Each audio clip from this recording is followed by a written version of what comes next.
Gravar. Ok. Acho que foi. Então, primeiramente, obrigado por aceitar nosso convite da entrevista. Eu me chamo Matielen, nós somos alunas do curso de agronomia da UFSC aqui de Nova Prata, e um dos temas que a professora Valdirene nos passou seria a cozinha evolutiva, experiências gastronômicas, e nos deu seu contato. Então, primeiramente, eu peço, se possível, que o senhor se apresente e nos fale, conte um pouco sobre do que se trata exatamente esse tema. Bom, eu sou o presidente da Cooper Natural, uma cooperativa de produção orgânica de 2004, e nós temos uma vasta linha de produtos. E nós temos muitos clientes com cozinhas, com certeza. Tem muitos restaurantes que são clientes nossos, né? E dos restaurantes mais renomados que tem no Brasil, acho que até não só restaurante orgânico, Casa de Porco em São Paulo é cliente nosso e muitas outras, né? Então, eu diria que uma cozinha evolutiva seria servir comida de verdade. Os grandes cozinheiros estão muito... acho que não sei se a palavra certa é grandes cozinheiros. Vamos dizer, os cozinheiros mais criativos, eles estão mais favoráveis a usar somente produto orgânico na cozinha, porque sabem que eles vão ter um sabor autêntico realmente daquilo que se imagina que seja aquela fruta, aquele legume, aquela folhosa, aquele grão. Então, as cozinhas mais sustentáveis hoje contam com moinho de pedra dentro da cozinha e tudo mais, né? Então, eles são bem... Eles estão estruturados tecnologicamente, mesmo que o moinho de pedra não seja um equipamento de altíssima tecnologia e de tecnologia secular, talvez, né? Mas que favorece desculpa, um produto de alta qualidade e que faz com que as pessoas que vão degustar, apreciar aquele alimento na mesa, apreciem sabores, não sei se a palavra totalmente certa, autênticos, mas acho que sim. Então, só para vocês entenderem, nós temos 5 unidades de produção. Dentre essas 5 unidades de produção, nós temos um moinho, então, que faz farinha. Nós temos 2 moinhos que estão integrados. Um de arroz e um moinho que faz farinha de milho, farinha de trigo saraceno, farinha de sorgo, farinha de cevada, farinha de... talvez eu lembre mais um outro depois, mas também temos no moinho de arroz, além de beneficiar arroz, nós beneficiamos também farinha de arroz vermelho, farinha de arroz negro, farinha de arroz branco, farinha de arroz integral. E temos polvilho doce, polvilho azedo, farinha de mandioca flocada, farinha de mandioca branca, farinha de mandioca torrada. Então, nós temos uma diversidade muito grande para uma cozinha que queira apresentar alimentos de verdade para o seu cliente. Acho que é isso. Sim. Então, eu passo a palavra para uma das colegas, que a gente vai começar, então, com as perguntas. Então, tá, boa noite. Boa noite. Me chamo Daniela. E uma das questões seria quais são os desafios que os profissionais que atuam na cozinha evolutiva enfrentam no dia a dia? Eu acho que tinha que ter um cozinheiro aqui comigo, ou um chefe de cozinha. Mas, ok. Nós inauguramos dia 23 de abril, aqui na cervejaria e na vinícola, a nossa cozinha ecológica, e nós servimos nos sábados feijoada com vários cortes suínos. E eu acho que existem muitos desafios na cozinha, imensos desafios. Primeiro, o cozinheiro, o chefe de cozinha, que tem pretensão de fazer esse tipo de alimento e que queira servir sabores mais autênticos, ele tem que ser um garimpeiro. Então, ele tem que visitar muitas feiras, ele tem que ter contato com o produtor, o que não é tarefa fácil. Pode ser que pareça fácil, mas os produtores na produção orgânica, eles já têm muitos desafios e acho que são bastante desconfiados, porque tem que ser auditados e tudo mais. Então, receber mais alguém, né? E mais alguém, e mais alguém, e assim vai indo, né? E esses cozinheiros precisam ter esse contato para ter informação, né? Porque essa informação que você coleta diretamente com quem está produzindo ali é muito valiosa. Ele também tenta transmitir algo disso aos seus consumidores, clientes, através do seu prato que ele vai servir. Então, é desafiador para quem está atuando nesse tipo de cozinha. Eu consegui responder a tua pergunta ou eu fugi muito da... Não consegui, sim. Tá, porque eu nos últimos dias visitei algumas cozinhas, assim, entre aspas, mais sustentáveis e que servem para um nicho de clientes que aprecia uma alimentação mais sustentável, né? Uhum. Então, eu verifiquei isso, né? E eles também têm essa questão toda da sazonalidade, né? Então, nem sempre tem morango orgânico, ecológico à disposição. E vocês sabem, né, que um morango ecológico e um morango produzido, sei lá, hidropônico, com tudo que tu imaginar de... Ainda mais vocês do curso de agronomia, com nitrito e nitrato aqui nitrato, né? Nitrito, vamos falar de salame, etc, né? Mas, e outros adubos químicos, e aí inseticida, fungicida, no fim, a gente não sabe o que está consumindo realmente, né? E com certeza, você abastecendo essa fruta com água e químico, não tem tanto sabor, não vai ter sabor de fruta, né? Você vai ter ali, mastigar um isopor com alguma acidez, talvez, né? E da mesma forma, na produção de leite e carnes, se você pegar um animal que só recebe soja, milho, soja, milho, soja, milho, soja, milho, soja, milho, né? Acho que os cozinheiros, eles podem se formar no curso de gastronomia, mas o desafio depois do curso de gastronomia é muito grande, é gigantesco. Se eles realmente querem ser e querem apresentar, ou almejam uma estrela Michelin, algo assim. Certo. E existe algum alimento orgânico que seja mais difícil de ser produzido? E por que ele seria o mais difícil? Existe. Nós temos intempéries de climas, nós temos um meio ambiente desequilibrado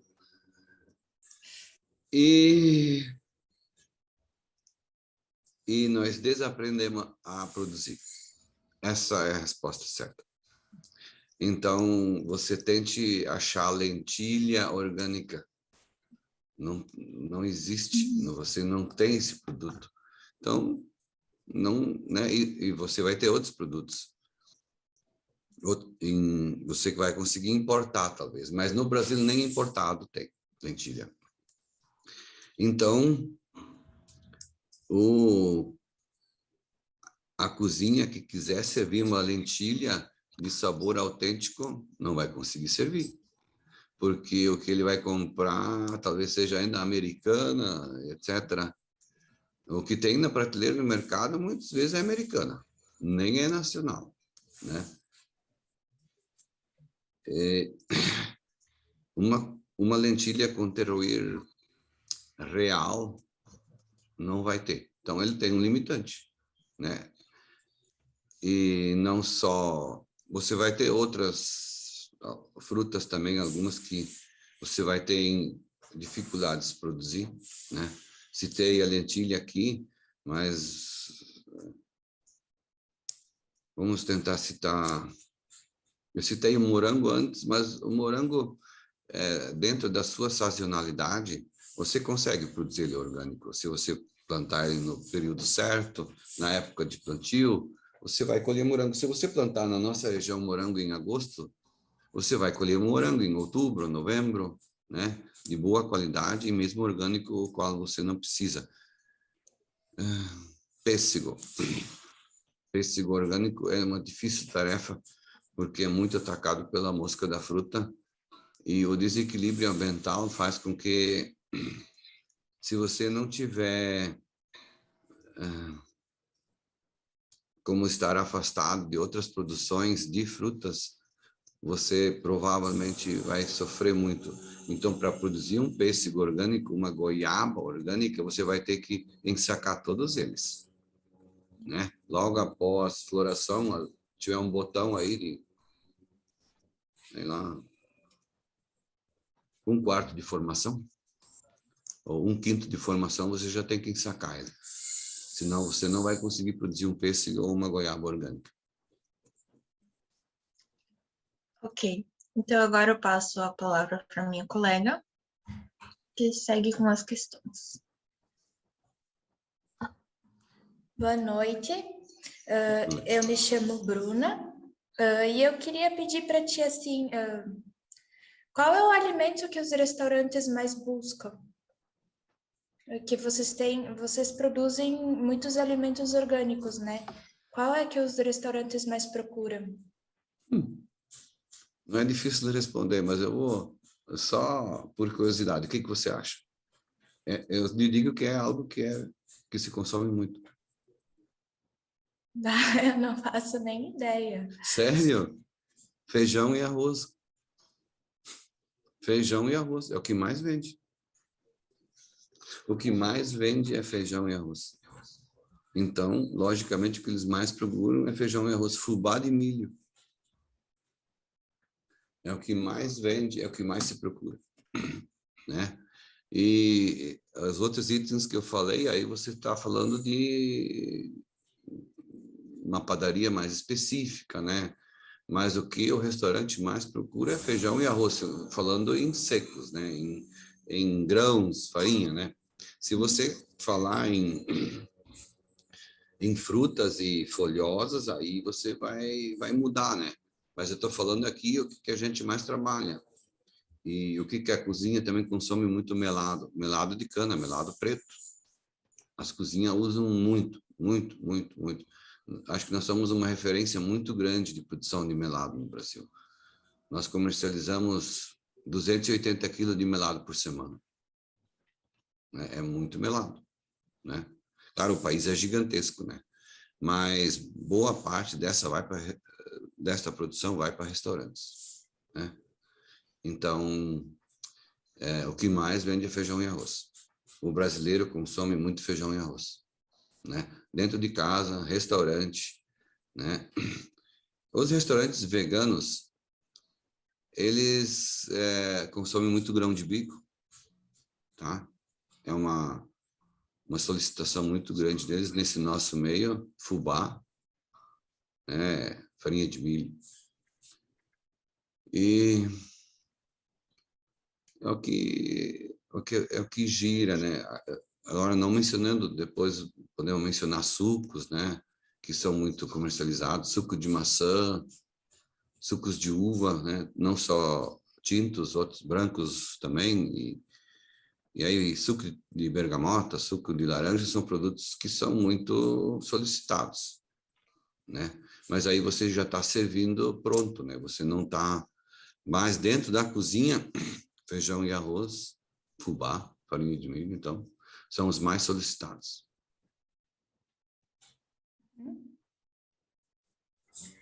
E a busca pelos alimentos orgânicos, ela cresce bastante ao longo dos anos ou é uma coisa que continua meio igual? Não, desde 2014 vem numa régua bem ascendente. Isso não é uma fala minha, isso vocês podem verificar em dados de pesquisa. Desde 2000, eu acho que desde 2010, desde que nós temos um regulamento bem específico, a produção orgânica, a produção vem se consolidando e o consumo vem aumentando, né? E tem dados aqui que são mais específicos a nós, mas nós tivemos anos de crescimento de 45%, que são números extremamente relativos, né? Mas, claro, tem certas particularidades aí também que envolvem isso, mas o consumo de produção orgânica vem aumentando consideravelmente. Isso não só no Brasil, isso a nível mundial, né? E durante a pandemia isso se intensificou, né? Durante a pandemia as pessoas começaram a ler rótulos, né? Tiveram tempo para olhar a sopa de letras, as letras miúdas, e com mais informação as pessoas aderiram mais ainda a uma alimentação saudável. Então, acho que a pandemia foi um mal ao extremo, né? Que a gente não quer que se repita, né? E acho que ainda nem saímos dela, né? Ainda estamos aí num estágio de insegurança, mas foi algo que conscientizou muitas pessoas. Uma pena que a produção orgânica ainda não é para todos, né? As classes sociais mais que sofrem mais e que têm maiores dificuldades e menos abastadas não têm acesso por várias questões, né? Tanto econômicas como informação. Certo, da minha parte era isso e eu passo a fala para outra colega. Boa noite. Boa noite, Jaqueline. Bom, então, mais uma pergunta que nós elaboramos. Quais são os benefícios que a cozinha evolutiva proporciona? Acho que eu já respondi um pouco essa pergunta, mas vamos tentar aumentar a exemplificação. Acho que a cozinha evolutiva proporciona prazeres à mesa. Acho que essa é uma palavra bem instigante, né? O ato de comer não precisa ser um ato de ingerir ração. O ato de comer, além de ser um ato político, você pode ter um enorme prazer e explosões de sabores, mas para isso tudo você tem que ter um alimento que realmente ofereça um sabor daquele próprio alimento, que não tenha modificação genética e que quem está lá atrás no bastidor produzindo esse alimento tenha conhecimentos e tenha conseguido garimpar em alguma feira ou em algum mercado um produto extremamente diferenciado, o que faz com que o consumidor que vai estar sentado à mesa realmente sinta que ele está degustando algo sofisticado. Alguém teve a genial ideia de fazer um prato extremamente gostoso, mas isso só foi possível porque ele tinha a matéria-prima, o produto que favorecia a ele produzir. Isso, com certeza, a produção orgânica complementa, ou então a agricultura familiar. Você não vai ter isso na produção de commodities, isso não existe. Para servir um alimento gostoso e que realmente lhe dê prazer, você tem que ter um produto que não foi produzido quimicamente. Tem que ser produzido da forma como a natureza o traz.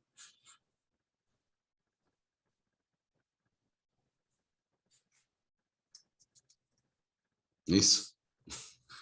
Dona Matiele Andreola. Aqui na Petrópolis tem o Paulo Andreola, que é um produtor agroecológico bem ferrenho. Quando vê parente, eu não conheço. Então, rapidamente, só para encerrar a nossa entrevista, como é o mercado? E você vê assim, que esse mercado está crescendo de orgânico? Sim, o mercado de orgânicos vem crescendo.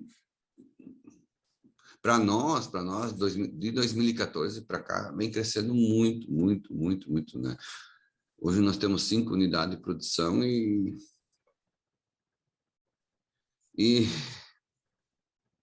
eu acho, hoje nós estamos conseguindo, claro, a gente ao longo dos anos foi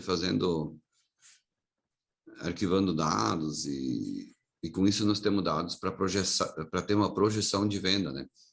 E nós formalizamos certos contratos ou parcerias com produtores nas quais eles não precisam se preocupar com a comercialização. Nós temos comercialização para essa produção pelo vasto nicho de clientes que nós temos. E com isso o agricultor também se sente empoderado e fica animado para produzir. Se ele tem certeza que vai comercializar e com um preço justo, o qual sustenta ele, mesmo que ele esteja nos confins do interior, muitas vezes de acesso não tão fácil, né? Nós temos produtores de Monte Alegre dos Campos com dificuldades de acesso e tudo mais, às vezes, né? Mas eles se sentem valorizados e com isso a gente consegue escalar um pouco a produção, porque tem a certeza que vai comercializar e com isso ele se anima a plantar, a produzir. E o desafio de ser produtor orgânico é muito grande, pelas mais diversas dificuldades, né? Então, a produção orgânica vem crescendo. Há poucos dias, semana retrasada, teve a BioBrasil, e a feira foi muito visitada. A feira não estava sempre lotada, mas sempre estava bastante, eu diria assim, 70% de lotação, né? O que também é favorável, que não precisa estar cheio 100%, porque senão ninguém circula, né? Uma feira eles unem 2 feiras, uma de naturais e outra de orgânico no mesmo espaço, então favorecia também a circulação de pessoas, de visitação, e a gente conseguia conversar um pouco com quem vinha visitar, mas foi uma das melhores feiras que eu participei até hoje. Eu participo nessa feira desde 2006, e estamos em 2022. Então, o setor de orgânicos no Brasil vem crescendo muito, o que é favorável e o que é muito bom para o setor e para os produtores. Só para mencionar para vocês podem pesquisar, além da Casa do Porco, Laguapa. A dona é uma cozinheira famosa, é nossa cliente. Bela Gil é nossa cliente, ela tem um restaurante em São Paulo.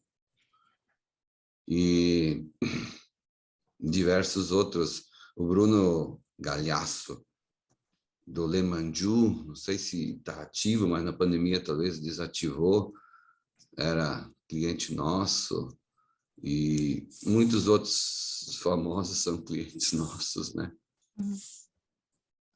E eu acho que a Bela Gil defende o setor também, né?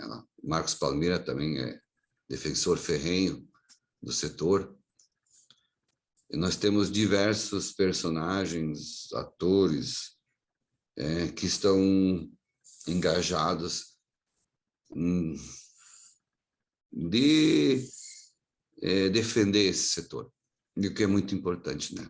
Acho que dentro da política também temos vários representantes bem ferrenhos que andam representando o setor, o que anda ajudando a questão da produção orgânica no Brasil. Tivemos alguns... Cada executor tem suas metas, né? Nos últimos anos a gente teve alguns retrocessos, né? Mas eu acho que logo em frente a gente muda algumas coisas de novo. Ok. Falta uma. Voltamos.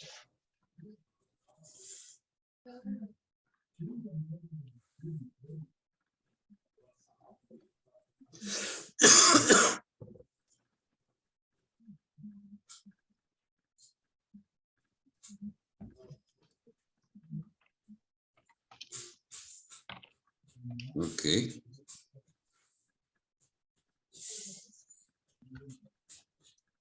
E? Uhum. Bom, então já que estamos todos, a gente gostaria de agradecer novamente pelo teu tempo, por compartilhar todas essas informações conosco. Vai ser muito válido porque, como estudantes de agronomia, futuros agrônomos, essa parte do orgânico pode crescer muito mais, desde que tem orientação de produtores, enfim, como tu falaste do mercado que vem crescendo, a gente pode tentar incentivar, né, com que haja essa mudança do convencional para o orgânico, que é muito válida, né, porque a qualidade, enfim, como citaste dos restaurantes que prezam pelo sabor, muitas vezes. Então, eu não sei se alguma outra queira complementar, mas, de novo, muito obrigada pelo teu tempo, por disponibilizar dessa entrevista para nós. E acho que seria isso, só para finalizar, já que cortou o último vídeo. Não, ok.